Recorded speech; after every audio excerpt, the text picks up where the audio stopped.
Welcome back. You're still tuned in to News and Views with myself, Tlhaole Makudir. The time is 9 minutes past 8. And once again, the small town of Orania is on the headlines. If you don't know Orania, well, it's a white-only town in a democratic South Africa. We asked the question, can this still be justified? Orania, I think at this point, we can all agree, stands as a relic of apartheid, a whites only enclave where black South Africans are not welcome, although they say otherwise.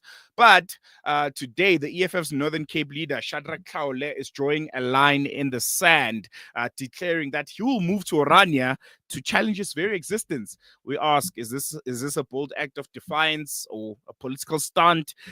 His message to government is clear. We cannot have a segregated spaces 31 years into democracy. But will Orania's gates open, or will this fight expose deeper divisions in our society 30 years into democracy, 30 years into the Rainbow Nation?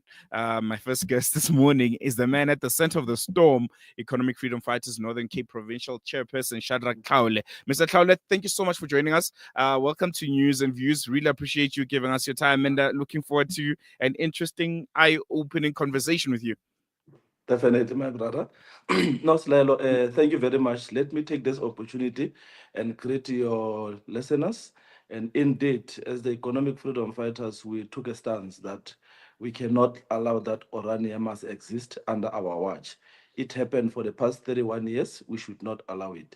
And we are clear in our position that Orania must be reviewed. The reason we are using the word reviewing is because of we strongly believe that black and white people can coexist and enjoy life together.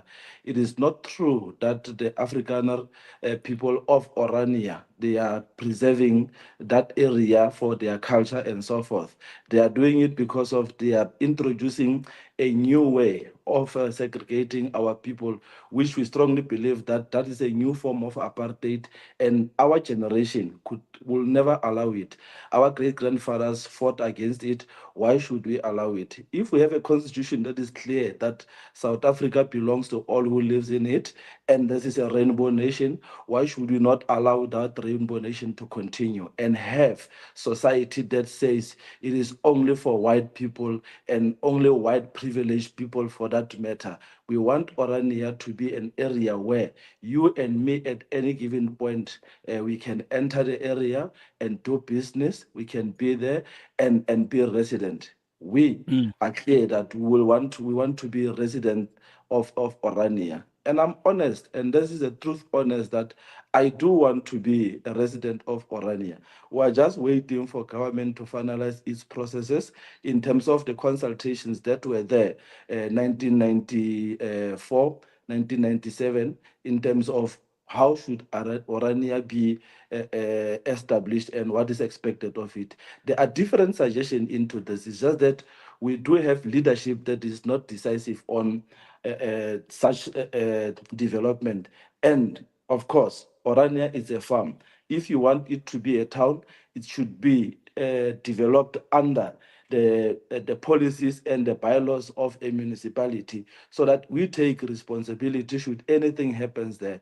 If a house collapse or if those houses collapse, who should take responsibilities? The very same government, because of in terms of the structures, how you build the structures, there are clear program that says who should approve your building program, and that is not done by the municipality. So we want to correct that, not only for black people, but also to save those who are staying there. We have a problem of dolomite in South Africa, in the Northern Cape. We don't know if those houses in Orania are built in what type of ground. So doing this as the EFF, we are saying our best interest is to save South Africa, is to make sure that South Africa belongs to all who live in it. But also, why do I want to live in Orania? Orania is my grandfather's land. It's our ancestral land. We must stay there at any time. Our brothers and sisters in Orania, their grandfathers were buried there. They and all Africans, that we do ritual is not a secret. So how will we access that if our parents, if white people, Afrikaner says that they only want white people, not black people. Are they saying we must desert and forget our ancestors that are lying in that area called Orania, a rich land of an African child? I want to focus on So the legal challenge that you guys have demanded. You demanded this review on Orania's legality, and the debate that they always pose, or their rebuttal, is that Orania is private land. And my question now would be, what specific laws are you planning to use to force that integration when property rights are constitutionally protected here in South Africa? what constitutional right are they protecting? Even if you might have a private land, but the state must have access into that land. If we want to do an oversight, at any given point, we should not seek your permission to do that oversight. So it's not a private land because of, we know that they have built houses, not only 5 houses. There's no farm that can have more than 2,000 people staying in it, and we still call it a private farm or a farm for an individual when we have that number of people. And the reason we are saying this, that that is not a private land anymore. They are trying to develop a town. It is because of, if you check with Tembelihle local municipality, you expect that that farm should pay tax and rates and taxes, and they are not doing that, hiding behind the fact that they are paying SARS, they are paying VAT and all of that. Why should they not pay VAT? Because of their South Africans, but they must pay rates and taxes like any other person. So it's a fallacy that they would want to bring an element that speaks about private land. That, which, if it's a private land, they should not have engaged in any talks with the provincial government led by the Premier of the Northern Cape, that part of what they will want in Orania, when they decide, or in agreeing with them to coexist or to co-govern the Northern Cape, is that Orania must be legalized. It clearly says that that is their plan, that is fueling racial tensions in South Africa, and it's done through our back door here in the Northern Cape, 160 kilos from Kimberley. We are not going to allow it at all. Private or not private, that's wrong. It should be abolished. If they want anything private, they must leave this country. Even if it's me, if tomorrow I would want to build my own farm and allow people to stay, black people to stay there, this government must not allow me. I must go somewhere else where I can go and practice that nonsense, not in South Africa. So we are clear in our view, our demand that the Premier must look into this matter. And I'm happy that the Premier, they are going to consider this thing, because of, from the beginning, the Premier was part of this program when it was established back in the days. At the time, our Premier of the Northern Cape was the municipal manager. So he has the know-how of what exactly transparent in Orania. My brother, how would you feel, Tlhaole, when you enter any part of this province and you are told that no, well, now you can't enter here because of you are black? Even in a pub where they say you enter at only by permission. My brother, you will not leave that unattended. You will fight for it, because of, you know that this is a rainbow nation. No, definitely. I want us to take a quick break, but we'll continue with this conversation because there's still a few points that I would like us to unpack, especially on the practicalities of the integration of Orania with the rest of the Northern Cape. But we'll touch on those after this short break. Thank you. Something fresh. Listen to Salam Media. Abu Huraira narrated that he heard the Prophet Muhammad, may the peace and blessings of Allah be upon him, say, "In black seed there is a healing for every disease except death." This Ramadan, experience the health benefits of this ancient blessed seed by using the Tib Black Seed range. Black seed assists the body to boost immunity, regulate blood sugar levels, reduce inflammation, and act as a potent antioxidant. Experience a holistic approach to health by introducing the Tib Black Seed range into your Ramadan routine. Available in capsules, pure cold-pressed oil, and a vapor rub. Trust Tib Health Sciences for quality black seed products. For more information, visit blackseed.co.za. Available at leading pharmacies. Discover the Africa of your dreams and surround yourself with her spectacular beauty. Relax beneath her serene sunsets and explore wildlife at its natural best. It's where the pride of Africa comes together. The Kwantu Private Game Reserve. Get to know the Big Five or cruise on an elephant safari game drive. Interact with lion and tiger cubs and enjoy world-class halal cuisine while we pamper you during your 5-star stay. Indulge in the true African experience. For reservations, call now on 042-203-1400 or visit kwantu.co.za. The Kwantu Private Game Reserve, the place of gathering. They say breakfast is the most important meal of the day, yet many children go to school hungry because of poverty. Penny Appeal South Africa's Breakfast Club aims to get a warm, hearty meal to underprivileged children so they can spend their day prospering in their schoolwork. Help feed a needy learner for only 5 Rand a day or 150 Rand a month. Or visit our website www.pennyappeal.org.za or call 031 1100 573 to find out how you can donate. Penny Appeal South Africa. Small change, big difference. You know, it's a wonder how kids get anything done these days. With all the distractions, when do they even get time to study? As a mother, all I can really do is make sure they have all they need to perform at their best. That's why I choose to include Sunfoil, triple refined pure sunflower oil with every meal I make. Naturally cholesterol-free and approved by the Heart and Stroke Foundation as part of a balanced eating plan. So whether I'm cooking, frying or baking, I know every dish will be a wholesome one. Sunfoil, now we're cooking. Valley's Motor Spares. We supply motor spares and accessories for all makes and models of motor cars, LDVs, bakkies, trucks, and earth-moving equipment. We deliver on time, every time. Please contact us via WhatsApp on 014-592-0925 or call 014-592-0925 or visit 28 Zenderling Street, Rustenburg. Remember the name, Valley's Motor Spares.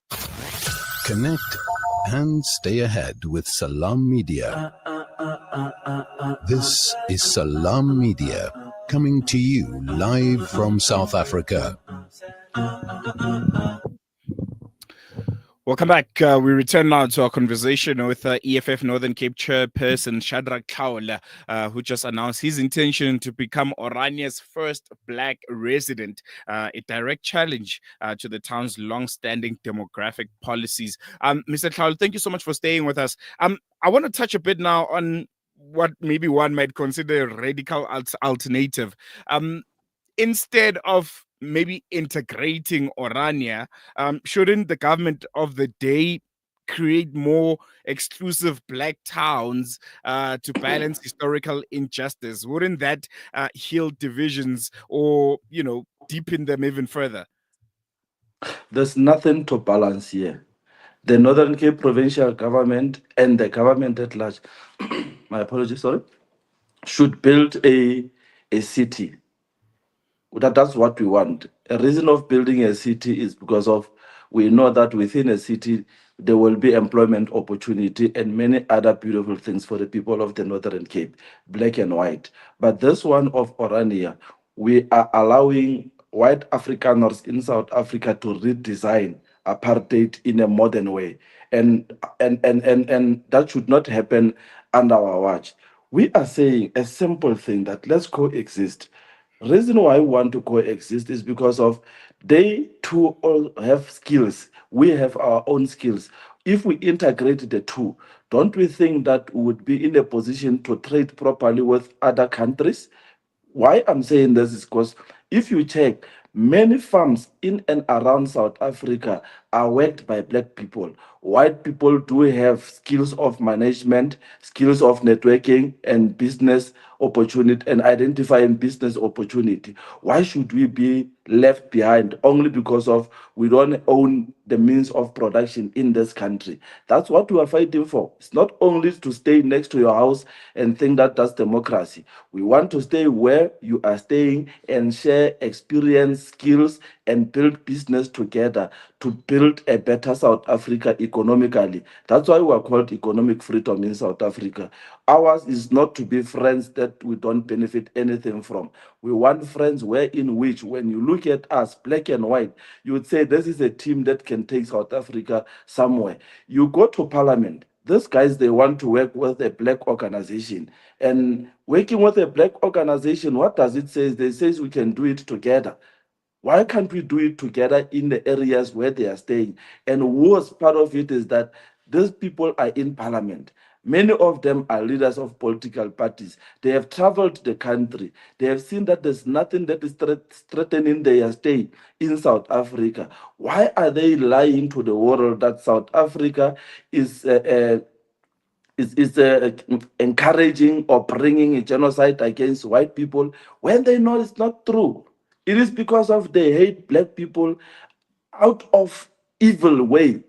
They are not going to, they are going to get it right if Rona, as black people, as government, as political parties can't stand against what they are doing. We are saying, let's share.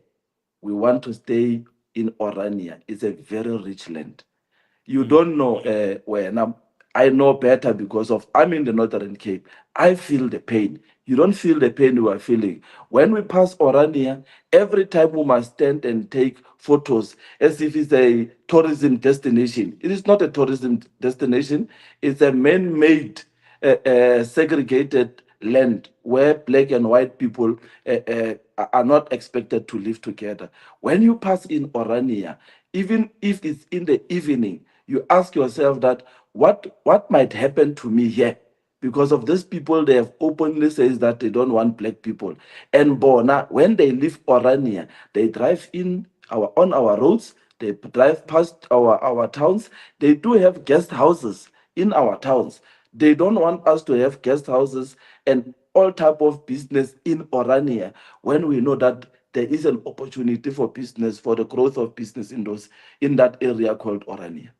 Mm, mm. Let's get into the priority debate. Bongamla bare, service delivery is collapsing across Northern Cape. Why focus on Orania's few thousand residents instead of millions and millions who are suffering in townships and in rural areas? Wouldn't that be a first priority instead of trying to force integration with people that made it quite clear that we don't want to be living side by side with you? Focus on yourself, focus on your own people, will do the same. And whether you agree with it or not, we don't care. In whose country? Whose country is this? It's our country. And when we say our country, we say both black and white. So Bongamula, they must not be serial liars. They are not telling the truth. They are in the legislature here. They have never raised anything with regard to the Northern Cape provincial government failing to give service delivery to our people. It's us as the EFF, we can say that we have raised that not only in the legislatures, but in council.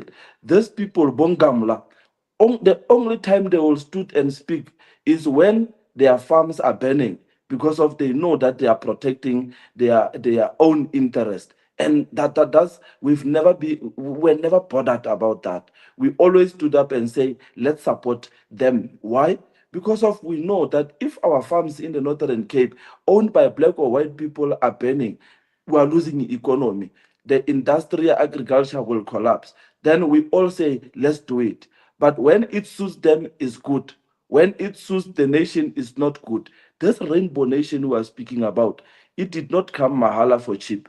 Mama Winnie did not enjoy her youth day. Mama Winnie died suffering as a result of whiteness in this country. Her struggles cannot be forgotten. Her struggles is what made us today to can speak to you through this platform, because of she knew that one day there will be a fourth industrial revolution. She was fighting for that even before we knew that there's a fourth industrial revolution that will be coming. Even when I speak to you now, I speak to you with conviction that her ideas are within the minds of a black child in South Africa and all those who believe that we can build South Africa to be a better country. We are fighting for this so that Bongamla, Bolani, they must know Rekaufela, we are a nation Mandela fought for. Mandela went to prison for a reason. When Mandela came out of prison, they too celebrated white people because of they were agreeing that at some point, Rainbow Nation will be the order of the day. We went to rugby's together. We still go to rugby's together because of we know we are even playing that rugby as black people because of when Mandela spoke about it as a way of unity in unifying South Africa, Madod, we followed. Unless they say to us they only were pretending because of they wanted her to be no more buried, and then they can continue with their racial apartheid segregation, which we must never allow. We can't allow that. Why should we allow it? Because of we are a generation that says economic freedom in our lifetime. Even when we call for land expropriation without compensation, as the EFF, we've never went to Furvut farm that we know belongs to black people and say, this is our great-grandfather's farm, we want it. Like in Orania, Furvut took that farm with the money of the state and he bought it for at nothing. We can't allow it. We can't.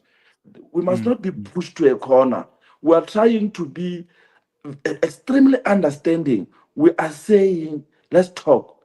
And I can tell you, it's only those racist Afrikaners who would say that what the EFF is doing is not right. We wrote and raised the matter in the legislature, in which everyone, members of Freedom Front Plus, DA, PA, and the ANC, we all agreed that the EFF is doing something very good. It must be supported, and no one stood against it. Now, when after that, we got a letter from Freedom Front Plus. We never raised an issue about Freedom Front Plus. We raised a concern about Orania. But even when we got now an invitation letter about Orania from Freedom Front Plus, we never said, but what do you want from us? We never spoke to you, Emela. We said, let's go and listen to them.